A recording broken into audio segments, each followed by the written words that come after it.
तर त्यांनी आपल्या मस्जिदीमध्ये वाचायचं।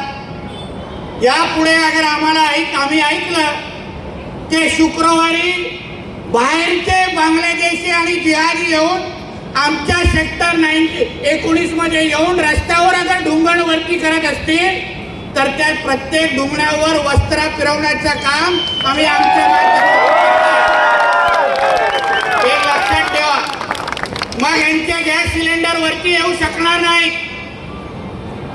सरळ सोपं तुम्हाला सांगून जातो, नियमात आहे, कायद्यात आहे। आता बघा अर्धा तासात 10 वाजतील। 10 वाजल्या 1 मिनिटानंतर आमच्या इकडच्या असलेला कुठल्याही गणपती मंडळाकडे तुम्ही गेलात तर पोलीस प्रशासन त्यांना माईक लावून देणार नाही, म्युझिक लावून देणार नाही, आरत्या घेऊन देणार नाही। पण तोच नियम तुम्ही शुक्रवारच्या दिवशी रस्त्यावरचे जे वरती आलेले जे सिलेंडर आहेत त्यांना तुम्ही लावावं, एवढंच मी पोलीस प्रशासनाला सांगून जातो। आणि तुम्हाला अगर तो कायदा अगर कळत नसेल तर चला माझ्याकडे कायद्याचं आणि पुस्तक आहे, तुम्हाला बसून कायदा सांगतो।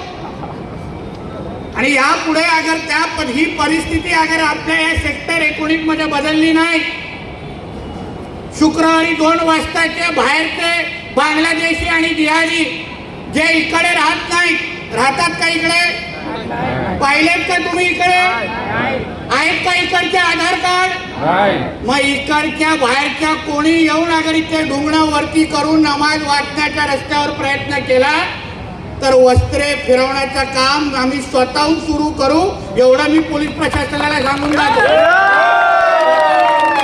आता तुम्ही ठरवायचंय, तुम्हाला ठरवायचंय की जो कायदा जो नियम तुम्ही आमच्या इकडच्या हिंदूंना लावता तोच नियम त्यांना लावायचा। एवढा सरळ सोपा आहे। म्हणून यापुढे परत मला अशा चेतावणी द्यायला लावू नका। तुम्हाला माहिती